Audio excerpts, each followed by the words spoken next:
rich throw parties on their expensive yachts and mansions, while someone has to park the cars, and someone has to make the drinks, and someone still has to cater the event.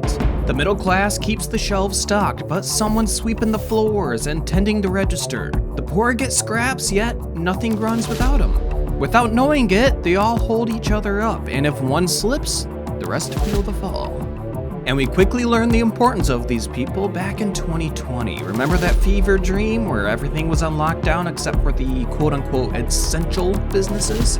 It's a quiet system, but it's always moving. The rich need buyers, the middle class needs jobs, and the poor need to eat. Every person, no matter their wallet size, plays a part in keeping the economy running. They say the strong stand alone, but that's not true here. In this chain, even the highest tower leans on 100 hands. So what happens when those hands pull back, or push too hard? If one group tips, the whole system could crash, and nobody sees it coming until it's too late. Let's find out how the rich, middle class, and poor depend on each other. It's another rise and fall story.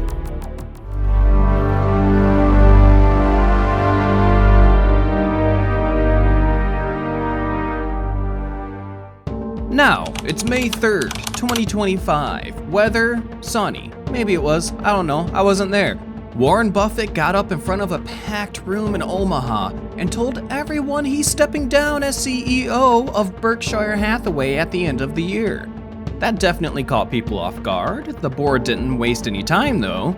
They quickly agreed that Greg Abel, who's been Buffett's favorite guy for years, will take over on January 1st, 2026.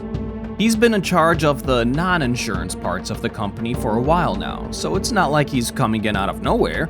Abel's 62 now, and he came up through Mid-American Energy, which Berkshire bought back in 1999. Since 2018, he's been running the energy side of things at Berkshire. Everyone says he's pretty involved in the work and knows his stuff, especially with energy companies that are closely watched and regulated. He's not as laid back as Buffett, he likes to be more hands-on. Under him, the energy group has put more money into wind, solar, and updating the grid. Buffett has said he likes the way Abel spends money carefully and with a long-term view in mind. Well, Buffett might have been the face, but the real strength is in how the company runs like a web. Buffett had spent years building this network. Berkshire Hathaway has been a success because of the way people at every level rely on each other. Maybe you see the connection now with the intro, huh? The top executives like Buffett and now Abel make the major decisions and guide the overall direction. But they depend on managers who run each business day to day, and those managers rely on employees in the offices, factories, and stores who actually carry out the work. And all of them, from the boardroom to the shop floor, rely on customers who keep the businesses alive. Just like in the economy, where wealthy people invest, middle-class people manage and spend, and working-class people keep things running. Berkshire functions through that same structure of people depending on each other. So now that he's stepping aside, here's the real question. Can the people and system he put in place keep things working the same way? See, the way the US economy works isn't some simple ladder of rich, middle, and poor. Rather, everyone kind of keeps things going for each other. When rich people invest, it can bring in new business opportunities. When regular people spend their paychecks, it helps companies stay open. And when lower income workers do their jobs, they keep everything running day to day. The Fed says the top 10% are behind about half of the expenses in the country now, from fancy brands to normal services. When they buy a new car or take a trip, they're helping more citizens keep their jobs. Now, the middle class, teachers, office workers, techies, are the ones who actually make everything work. They design, manage, fix, and teach. Then they spend their hard-earned income on rent, food, kids, and other stuffs. And when they spend, it keeps small businesses alive and helps cover taxes that pay for schools, roads, and stuff we all use, as long as the taxes go to the right place and not just another military ship. Then there are the third-class workers making lower wages. They're the ones running deliveries, packing boxes, cooking food, and cleaning up. You ever think about what would happen if they stopped? Would stores stay stocked? Would prices shoot up? That would mess with everyone else, and it'd be bad news for the rich people too. For example, think about how stores in your area work. Big retail chains don't just pop up on their own unless they're some supernatural entity like Walmart. They use money from wealthy investors to get started. Then you've got managers, usually from middle-income backgrounds, who run the day-to-day activities and make sure things stay on track. Meanwhile, lower-paid workers are on the ground doing everything from stocking shelves or checking people out. Customers from all kinds of backgrounds come in to shop, and that spending moves money up the chain into profits, dividends, and higher stock prices. Everyone actually depends on each other to keep the system running. Now, when the rich pull back on spending, let's say during a bad week in the stock market, it doesn't just affect them. Fewer people show up at stores, managers slow down on opening new locations, and hiring freezes. That means fewer chances for workers trying to get a foot in the door. You ever notice how rich people love giving money back to colleges or hospitals? They donate tons of it, sometimes, depending on who you talk to. Sure, their names end up on buildings, but that money also funds medical care, art exhibits, and science research that the public gets to use. Doesn't that make you wonder who really benefits the most from that kind of giving? In the end, those donations help train students, lead to new businesses, and make things a little better for everyone down the line.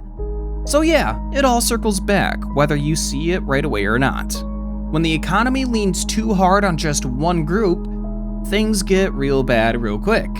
If rich people stop spending, businesses feel it. If the middle class keeps shrinking, it gets harder for stores and services to grow. And when workers don't get paid enough, they can't keep up, and everything slows down. Well, this is because money, like power, is transient. Money doesn't just land in one pocket and stay there. It moves through pay, rent, bills, business earnings, and taxes. That steady flow keeps jobs going and keeps stores open. It's how people buy what they need and how businesses keep their doors open. When that flow breaks or slows down, it hurts more than just the person holding the wallet. The rich, the middle class, and the working poor are all tied together, whether they like it or not. They're connected through money, jobs, and rules made in the government. Have you ever stopped to think how someone like Warren Buffett retiring might affect people like myself who've never even owned a stock? It sounds strange, but the way things are set up, those changes can reach far more people than you'd expect. Another good example is Coca-Cola. Who doesn't like to grab a Coke every now and then? I haven't had a Coke in a while. I'm probably going to drink a lot of Coca-Cola next weekend on my camping trip. When this soda sells, shareholders earn more. The syrup goes to regional bottlers, many of which are family-run. They hire people from their area to bottle and ship the drinks. Then, stores bring in cashiers and stockers to keep shelves full. Everyone's doing their part, and somehow it all connects through one simple bottle. Apple also has a similar setup. People with money line up for the latest phone. Then you've got app developers, mostly middle-class tech workers, who build these apps, and behind the scenes, there are factory workers, usually earning less than what they should, but regardless, they are putting the devices together under strict quality checks. Back in 2011, Warren Buffett spoke out about taxes and suggested what people started calling the Buffett rule. He said that if someone was making over $1 million a year, they should be paying at least 30% in taxes. Hey, I'm not the only one that thinks that. Awesome. What got under his skin was that his secretary ended up paying a higher tax rate than he did. That just didn't seem right to him. And to most of us, that probably still doesn't seem right. Now that Buffett's retiring, Greg Abel is stepping in, and it's expected that he treats workers and customers with the same respect that Buffett has. If one part fails, doesn't matter if it's the rich, middle class, or lower class, the economy would definitely start failing. Well, it's another rise and fall story, and you know the saying, the higher the rise, the harder the fall.